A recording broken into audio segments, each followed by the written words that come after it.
Hey there, welcome to a new setting. I'm in Florida visiting family, so coming to you from overcast palm tree day here today. So a little different setup, but I wanted to get this video in for you this week.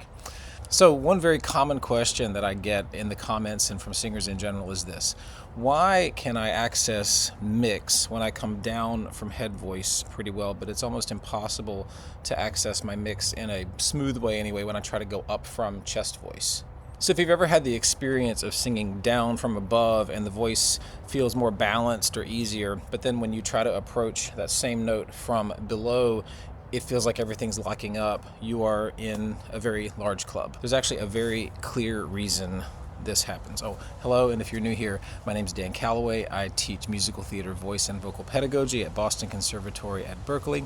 More than 25 years kicking around on equity stages, more than 15 years helping singers get to work on Broadway and national tours in the regions and around the world. I'm very glad you're here today with me. And also you'll have to, I don't know, the ears and the throat.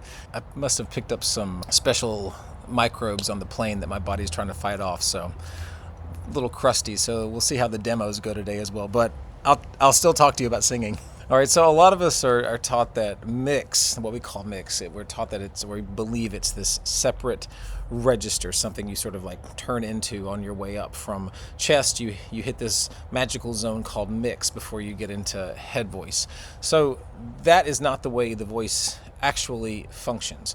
What we call mix is actually a coordination of densities. So my chest voice having a lighter density, we often will call that a chest dominant mix.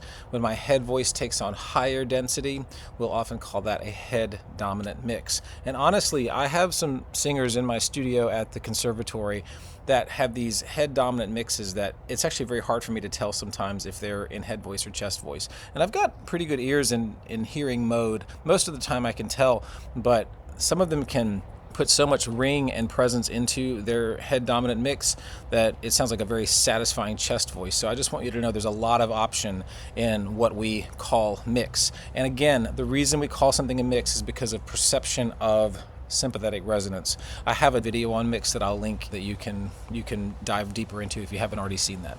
But I want to reiterate that mix, it is not a new register. It is a relationship between your systems. Always a relationship between systems. Skeleton, breath, phonation, registration, resonance, articulation, overall artistry. So as we sing higher, the vocal folds right here, sitting right here behind your thyroid cartilage, they naturally stretch. So that's me pulling a rubber band. They naturally stretch and lengthen and become thinner. So that is simply how the instrument works. Many singers try to keep the same chest voice density that they're feeling in a lower pitch as they ascend to higher pitches. I kind of hate this like lower higher imagery, but you know, that's what we think. So a higher frequency, because frequency is really happening here. So as we sing a higher frequency, a lot of times we're trying to maintain the same thickness that we felt on a lower pitch as we move higher. So the folds are trying to stretch and thin while the singer is trying to keep your folds kind of thick and heavy. And that conflict creates a lot of strain. It's very much like pushing the accelerator and the brake at the same time, really fighting against what your body naturally wants to do. I think that was a lizard. A quick side note, if you want a simple overview of how these voice systems work together, I have a free voice map guide you can download below in the description. It shows how breath, vocal fold vibration, vocal tract shaping, all of that, articulation, how they all interact, with deep dive videos that you can also access according to voice system. So when we start in chest voice and move upward, there is a strong instinct to hold on to that kind of density. We think that we're maintaining a sense of power. We think that what we feel on C4 needs to be what we feel on G4 or A4. What often happens is that we push more breath pressure and recruit more muscular effort in the throat to try to keep that sound the same or perceptually the same. Meanwhile, your vocal folds are trying to stretch and lighten, and the system is fighting itself. Just like I said earlier, accelerator, brake, same time, not helping, or maybe like just stuck in the clutch. So if we compare that activity, like hey, hey, I hope the neighbors don't get mad about me belting, but now compare that, an event like that, hey, moving, and I keep, but I keep pointing up. I don't know. I think there can be something about embracing the up and down of it all that can be very helpful. A lot of times I will encourage people to come up from the bottom to bring up some energy from the floor. So, you know, lots of different ways. I think we can use it all. All right, so now compare that idea of bottom to top to coming down from head voice, yeah? So when you start above the transition of your voice, the folds are already stretched and relatively thin. So as you descend,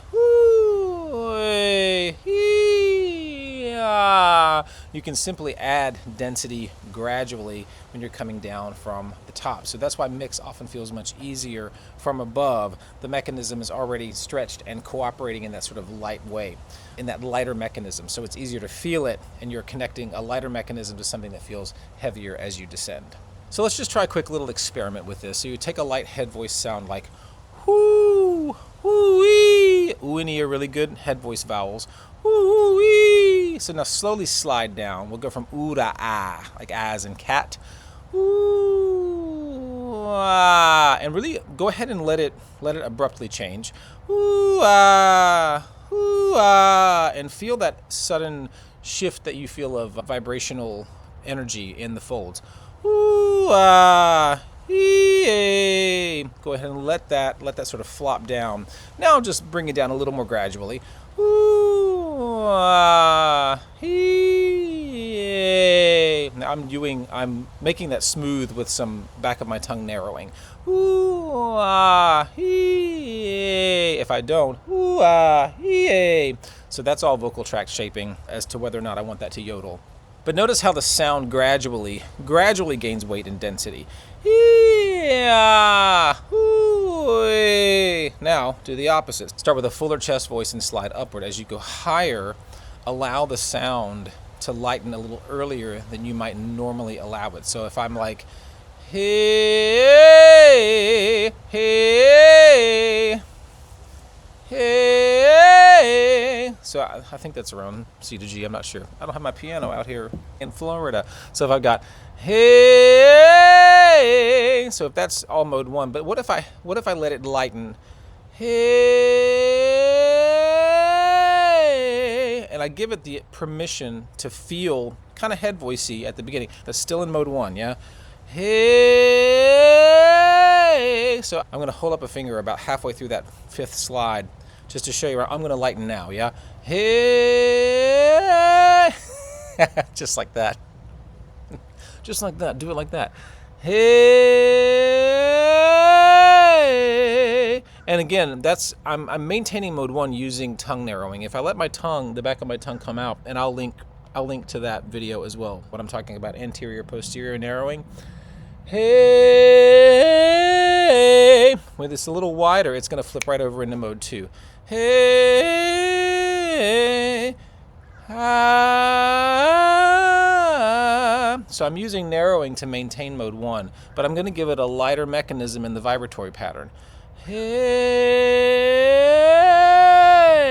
I'm also giving it lightness with the floating of my soft palate, sort of like some pillowing of the tongue. So there are lots of acoustic factors I'm employing in order to give that a sense of lightness. If I go,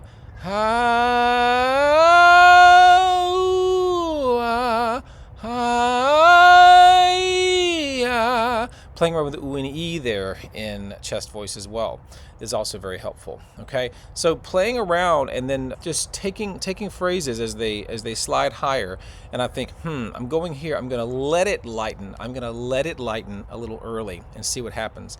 I'm trying to think of some examples of where that might happen. I think there's that leap that you have in Home from Beauty and the Beast. I think it goes, oh, but then. So if I'm going, oh, but then, but if I want the but, if I'm trying to make the but feel like, oh, not going to work. Oh, but, it just punches out a little too abruptly. So if I'm going, oh, but then, oh, I'm just gonna go ahead and let the oh have a sense of lightness from the lower pitch. Oh, but then, and again, in order to maintain, I don't know if I'm in the key, sorry. I'm not around my piano, but if I'm trying to give that vocal balance through that phrase, I'm going to link up, I'm going to balance the feeling of it through the phrase. And so I'm going to just notice, on the highest pitch, what is the ideal level of density that I want to feel on that higher pitch, and how can I relate that and prepare it on the lower pitches. So the good news is this is phrase by phrase. You really do make a map in every song that you do, phrase by phrase, knowing what kind of breath you need, what kind of support you need, and also what kind of coordinating pattern you need. And you can play with all kinds of different densities. The good news is you can play and experiment, see what things feel like, record yourself, listen back, oh, that sounds different out there than it did in my head.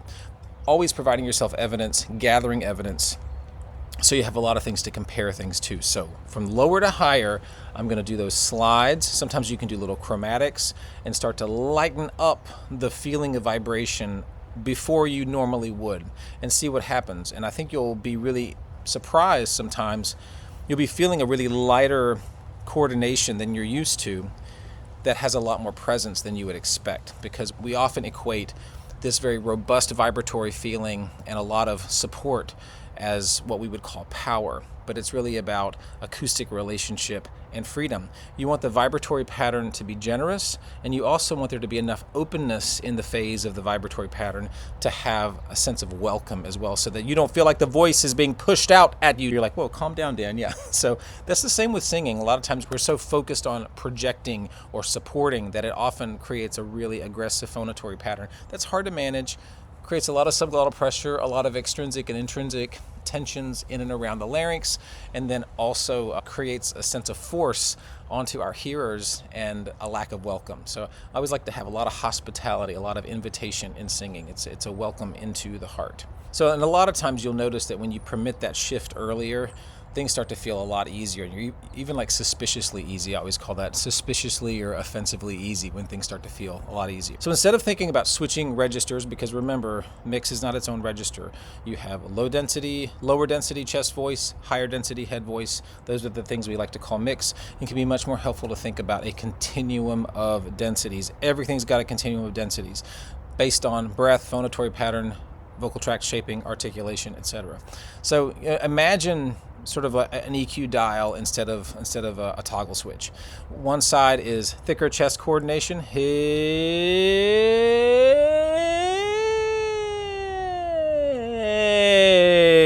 Even if you take the same pitch, hey. Wait, let me go higher.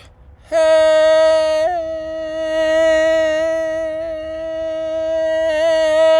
Oh, it's a little tricky today. A little thick there, but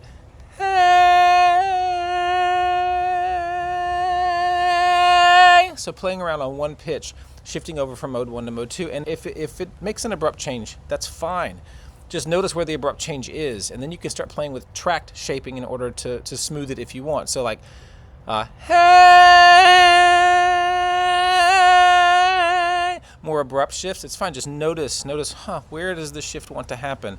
And then how can I shape? Usually it's with anterior, posterior narrowing of the tongue back into the pharynx. How can I shape that acoustically to create smoothness if I want? And again, I'll link that video about the little messa di voce exercise that I do to work that coordination of moving from head to chest and chest to head. That'll be helpful. So just however you want to think about that dial, an EQ lever or a dial, one side thicker chest into lighter head, and what we call mix is that zone of where head voice gets thicker, chest voice gets lighter, living in the middle. All right, continuum. So when you are approaching a higher note from below, instead of thinking, how do I keep chest voice, try to ask, how can I allow this sound to lighten sooner? I can always add density. If the sound doesn't have as much body as I want it to have, I can always add density. So play around with the possibilities of a lighter coordination. Know that my folds are thinning. As I go higher in my range, I'm going to start to have some head resonances that feel a lot like head voice. I might still be in mode 1 and feel some similar things that I would in mode 2. So if I have I don't know if I can sing Maria right now, but it's like, Maria. I don't know if I'm in the right key, but I'm going to try. Maria, Maria. So that, whatever that note is, it might be a B flat, it might be a B, I'm not sure. But that has a lot of lightness to it.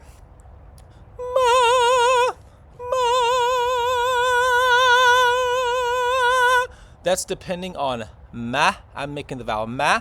I have tongue narrowing. If my tongue's not narrow, this is what happens. it moves it to mode 2 if my tongue, the back of my tongue is coming out and widening that tube, okay? But that B flat has a lot of lightness to it. It's very, very light and very coordinated. It takes practice. It takes practice and coordination. But I just want you to know that as we move higher, it is objectively a lighter mechanism that then we can shape acoustically. If we're trying to bring up this sense of power and weight because we hear a voice that sounds so, meaty in those places, it's not. It might be an objectively meaty voice, okay? Don't get me wrong, but it can also be that's about acoustic factors. That's about shaping. That's about access. That's about welcome. All of these things working together. The systems of the voice coordinating and collaborating. So just that small change, how can I allow this sound to lighten sooner? That small change often allows the vocal folds to stretch freely and the rest of the systems to cooperate again. So much of it is about observation, watching the body. What's going on? How are you wanting to work? What is your most natural way of working? Working like that's really important. So if what we call mix feels difficult to you, it does not mean that you will never be able to access it. It doesn't mean that you don't have the skill to do it. I mean, you might not have acquired the skill or mapped it into motor learning yet, but it doesn't mean it's not accessible to you. So it usually means that the mechanism is being asked to maintain a density that it can't and shouldn't sustain at that pitch. Remember, when I'm going up in pitch, my vocal folds are stretching. That's the back of my larynx. That's my, I'm stretching. Yeah. So once the voice is allowed to shift gradually along that density continuum, mix can often appear much more naturally. Again, it's like, whoa, understanding how the systems work together and then witnessing those systems with compassion and curiosity. Huge shift rather than trying to shoehorn my body into doing a task that the way I'm asking it to do it is actually not physically, it might be possible, but not beneficial or sustainable. All right. Whoa. That was a blue jay, I think. Loud bird. So that bird does not have a larynx. What does it have? A syrinx? Yeah, but that's some vocal tract. That's some vocal tract leveraging of the vocal tract. All right, well, that bird wants you to sing your song. That's what it wants right now. I hear it. Sing your song. So anyway, again, if you want a clear visual of how these systems interact, download the free voice map below. And if you want the full training, the voice map course, it will take you from confusion to clarity, understanding your systems deeply. You can just savor it slowly over time. It'll be a tool bucket for you forever, as long as you need it. It helps you to acquaint yourself with the systems of your voice, how they interact, and then how you can start to skillfully and masterfully coordinate and collaborate them together. So check that out. That's also in the description. Most of all, as always, please remember there is only one you. Somebody would love to hear the story only you can sing. Love much. Now go sing. And thank you for joining me in lovely Florida today. I'll see you soon.